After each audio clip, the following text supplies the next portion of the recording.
신율의 뉴스 정면 승부 3부 시작하겠습니다. 3부 정면 인터뷰에서 만나볼 분 김용남 전 의원입니다. 지금 스튜디오에 직접 나와 계십니다. 안녕하십니까? 네, 안녕하세요. 김용남입니다. 법조인 출신이시니까 이거부터 여쭤볼게요.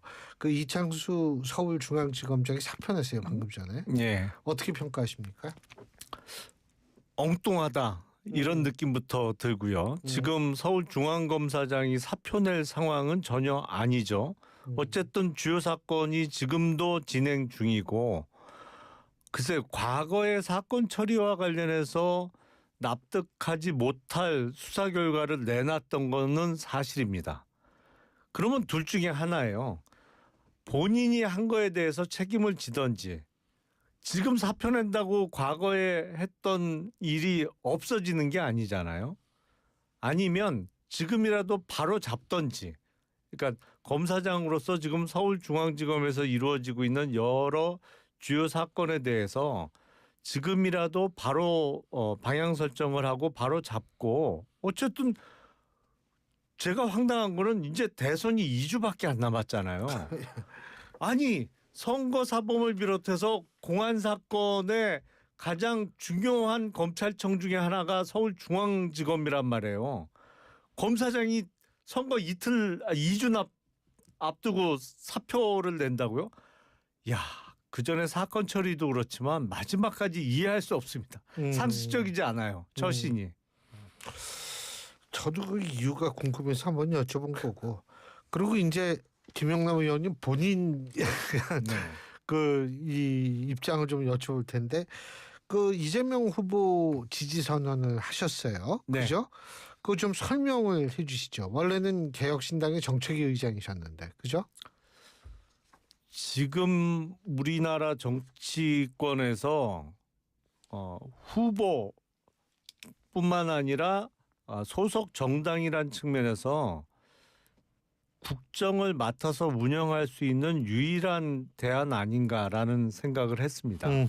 사실은 몇 달 전까지만 해도, 뭐 불과 얼마 전까지 그 윤석열 당시 대통령에 대한 탄핵 선고가 이루어지기 직전까지만 해도 국민의힘이 여당이었잖아요.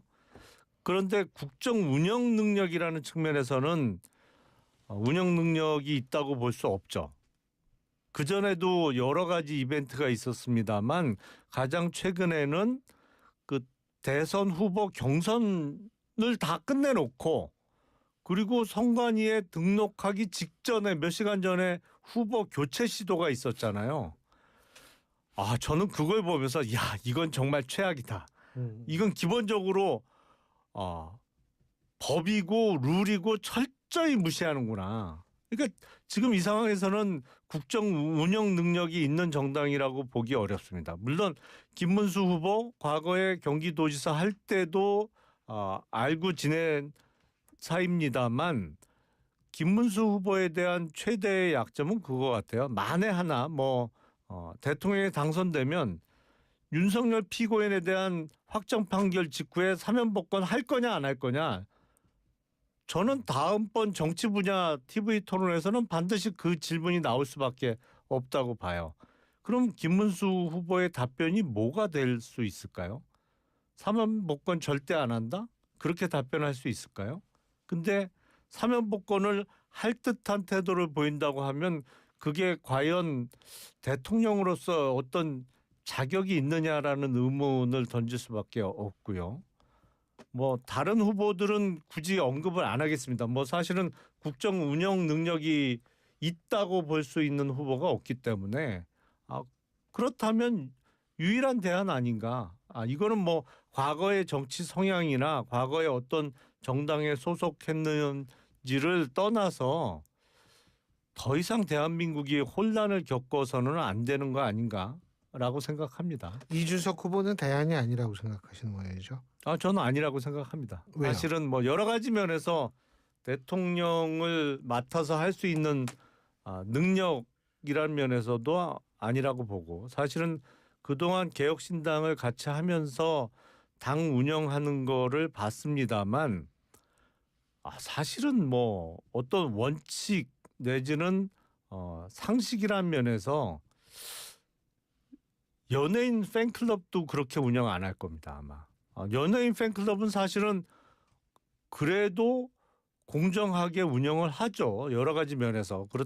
만약에 그런 모습이 안 비춰지면 당장 팬들의 반발이 나오고 여러 가지 문제가 생길 수밖에 없기 때문에요. 저는 가장 비근한 예로 이준석 후보가 그 국민의힘 당대표를 하다가 사실은 축출됐죠. 근데 그 과정에서는 뭐 이른바 의혹이라는 명분이라도 있었어요. 근데 허은하 대표 쫓아낼 때 보면 도대체 무슨 명분으로 당대표를 쫓아냈는 건지 지금도 이해하기 어려워요. 그런 면에서는 어떤 민주공화국의 대통령으로서의 자격을 갖추고 있다고 보기는 어렵죠. 그 김 의원님께서 보실 때 대한민국 보수의 미래 어떻게 보십니까? 사실은 국민의힘이 보수 정당이라고 생각하지 않습니다. 기본적으로 보수라는 것은 기존의 시스템과 가치에 대한 존중을 바탕으로 해서 점진적인 변화나 개혁을 추진하는 게 보수라고 생각을 하는데요. 기본적으로 기존 시스템과 가치의 핵심을 담고 있는 게 우리나라 헌법이고 그게 가장 기본이 되어야 되는데 12월 3일 날 일어났던 쿠데타는 그 헌법을 깨부시려고 했던 거잖아요. 근데 그 헌법을 깨부시려고 했던 쿠데타 내지는 내란 세력과의 절연을 못 해내고 있어요. 지금까지도요. 그런 상황이 어떻게 보수 정당이라고 얘기할 수 있겠어요? 저는 국민의힘의 지금 모습은 보수 정당과는 거리가 멀다라고 생각을 합니다. 그렇기 때문에 아예 보수의 미래는 새로 출발하든지 아니면 지금 뭐 이재명 후보가 지금 선거전에서 적극 주장을 하고 있습니다만 민주당이 어떤 면에서는 중도 보수 정당이 될 수 있다고 생각을 하죠. 충분히. 사실은 민주당이 그러면 진보 정당이냐? 그것도 저는 사실은 약간 의문이에요. 왜냐하면 글쎄요. 그렇게 어떤 굳이 진보라고 표현하면 과격한 진보는 아니겠죠. 적어도. 그러면은 보수 인사들이 앞으로 더 민주당 쪽으로 이렇게 가서 이재명 후보의 지지를 선언할 가능성이 있다 이렇게 보십니까? 지금 갈 데가 없어요. 솔직하게 말씀드리면. 어딜 가겠어요. 국민의힘은 이미 보수 정당으로서의 어떤 색깔을 완전히 잃어버린 상태고 예. 갈 데가 없지 않습니까? 그게 솔직한 표현 같아요. 그 의원님께서도 민주당에 입당할 생각이 있으신 거고요. 뭐 지금 몇 분하고 논의 중입니다. 솔직하게 말씀드리면. 그 몇 분이 원래 보수 정당에 몸담았던 분들인가요? 예, 그렇죠. 그분들이 그러니까 보수 정당이라는 게 지금 현재 개혁신당하고 국민의힘밖에 없는데 거기에 계셨던 분들이다 이 말씀이시군요. 그렇죠. 뭐 그 두 정당을 보수 정당이라고 칭하는 게 맞는지는 잘 모르겠습니다만 통상 그렇게 분류가 되어 왔으니까요. 그렇군요. 근데 뭐 국민의힘은 또 굉장히 그 전현직 의원들의 이익 추구 행동이다 뭐 이런 얘기를 하고 있거든요. 그렇잖아요. 근데 냉정하게 판단을 하면요. 예를 들어서 뭐 그 이익 추구가 뭘 얘기하는지는 모르겠는데 예를 들어서 뭐 다음 어떤 선거의 공천이나 뭐 이런 걸 바란다면 민주당 가면 안 되죠. 사실은. 네. 아니 지금 웬만한데 다 민주당 현역 의원이잖아요. 그렇죠. 거기를 어떻게 뒤집고 들어가요. 아니 그런 측면에서는 뭐 예를 들어서 정치인들이 그 어떤 총선이나 이런 선거에서의 공천을 최우선시 한다면 어떤 면에서는 국민의힘은 지금 무주공산이에요.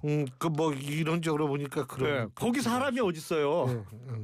그러니까 정말 이익 추구를 한다 그러면 민주당에 가면 안 되죠. 거꾸로 선택을 해야 되는 거죠. 근데 이거는 개인적인 이익이 아니라 첫째는 옳고 그름의 문제라고 생각을 해요. 기본적으로 친이 쿠데타를 일으켰는데 법률적으로는 내란을 일으켰는데 거기와 절연을 못하고 함께 한다 내지는 거기에 끌려다니는 모습을 보인다. 저는 그거는 용납을 못 하겠어요. 기본적으로. 그리고 이게 오늘 화제가 돼서 여쭤보는 건데 국민의힘에서 그 배우자 토론 제안했잖아요. 네. 어떻게 보세요? 저는 솔직히 처음 들어요. 배우자 토론이라는 게 있는지. 저는 김용태 의원이 그런 코믹한 내용을 왜 이렇게 엄숙하게 얘기하는지 모르겠어요. 그 화면 봤는데 네. 사실 좀 웃기는 얘기잖아요. 그게 그런 예도 없고 다른 나라에서 그런 적이 있나요? 후보의 배우자를 뭐 토론 붙이는 일이 있나요? 제가 전 세계를 다 알 수는 없죠. 근데 네. 이제 일단은 대통령제하는 국가가 대표적인 나라가 미국하고 우리밖에 그렇죠. 없거든요. 나머지는 이제 전부 좀 우리보다 경제적인 수준이 좀 낮은 국가들이 대부분이 대통령제인데 글쎄 뭐 예를 들면 다른 나라에서 어떻게 되는지는 모르겠는데 미국하고 우리나라에서는 못 봤죠. 아니 그러니까 저도 본 적이 없는 것 예. 같아요. 뭐 신 교수님이 보신 적이 없다 그러면 그게 없는 게 맞는 거죠. 근데 약간 그 우스꽝스러운 주장인데 그걸 김용태 의원이 너무 엄숙하게 막 엄숙한 표정으로 얘기를 해서 그게 눈에 띄었습니다. 아니 그 배우자들이 출마한 게 아니잖아요 지금. 그렇죠. 네. 아니 뭐 하여간 그래서 제가 오늘 이제 수업 끝나고 이렇게 밥 먹으러 내려가는데 네. 어떤 기자님이 전화를 하셨어요. 코멘트 때문에. 근데 제가 잘못 들은 줄 알았어요. 저는 배우자 토론이라고 그래가지고 야 이런 거는 제가 처음 들었는데 이거 뭐 온 가족이 다 토론해야 됩니까? 그러면은 예? 근데 이게 좀 그런데 이게 그만큼 지금 좀 고육지책인 측면이 있다 이렇게 해석할 수도 있을까요? 국민의힘이 사실은 선거 준비를 전혀 못했죠.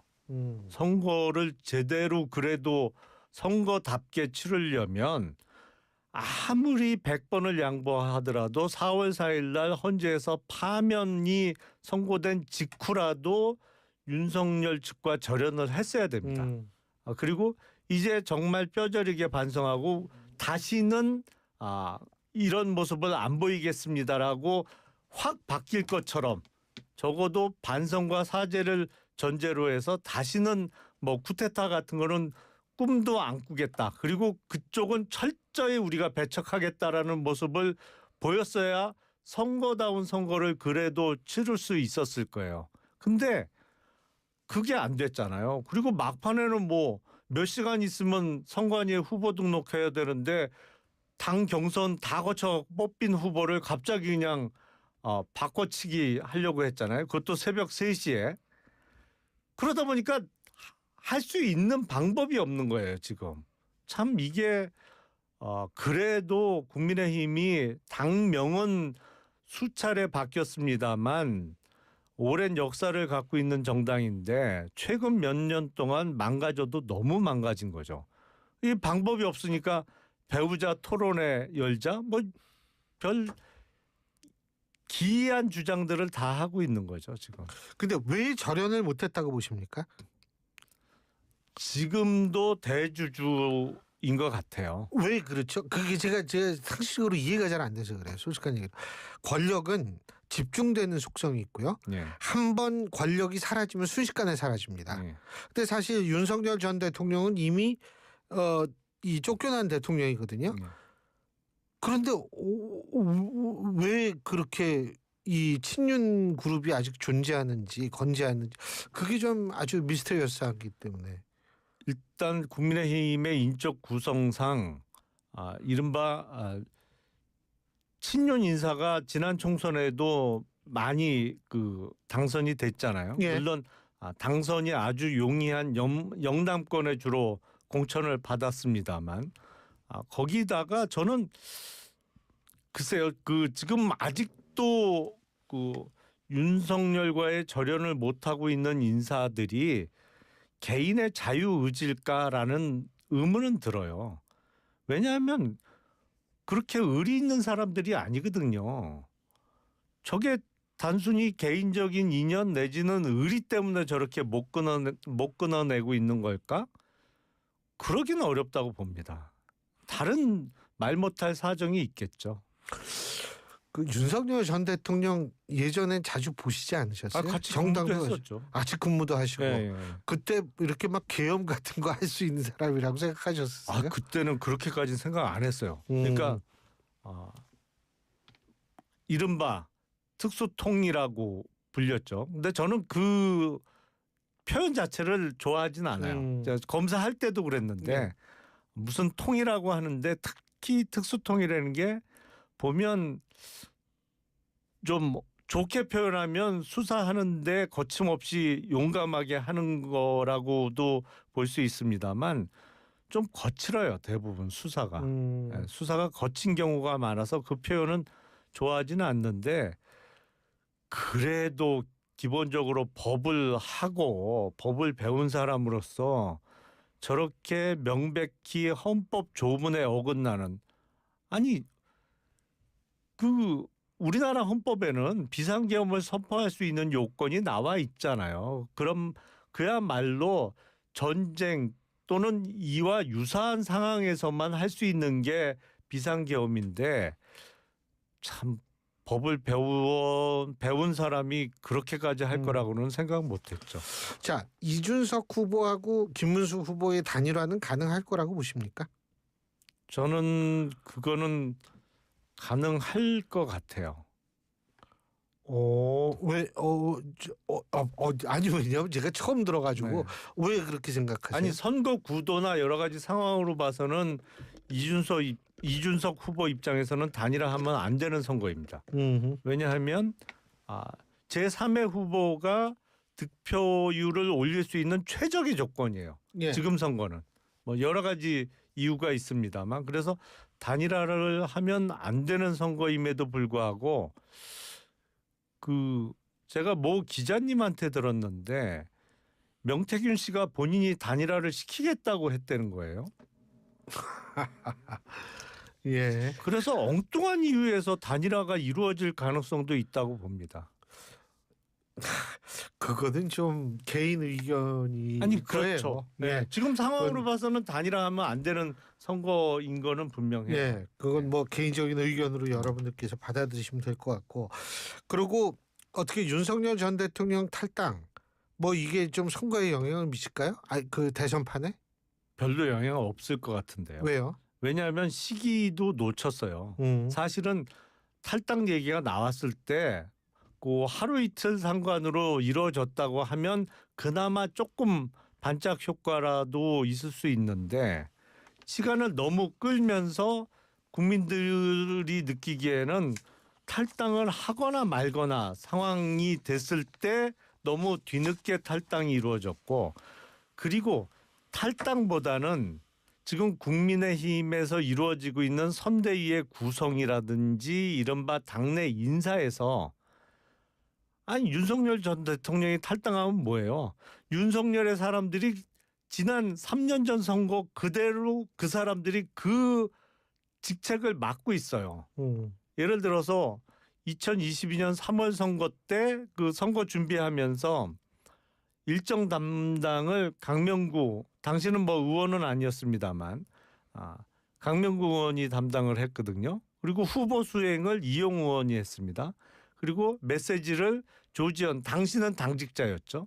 지금은 의원 배지 달았습니다만 메시지 담당을 조지현 의원이 했어요. 그리고 수행 단장을 이만희 의원이 했어요. 똑같아요 지금. 사람과 맡고 있는 롤이 똑같아요. 그러니까 탈당한 게 아무 의미가 없어요. 그냥 윤석열의 사람들이 지금도 후보 동선 짜고 메시지 만들고 다 하고 예. 있어요. 그러니까 선거에 영향을 끼치기가 어렵죠. 알겠습니다. 말씀 좀 더 듣고 싶은데 시간이 다 됐네요. 오늘 말씀 여기까지 듣겠습니다. 고맙습니다. 네, 감사합니다. 예, 지금까지 김용남 전 의원이었습니다.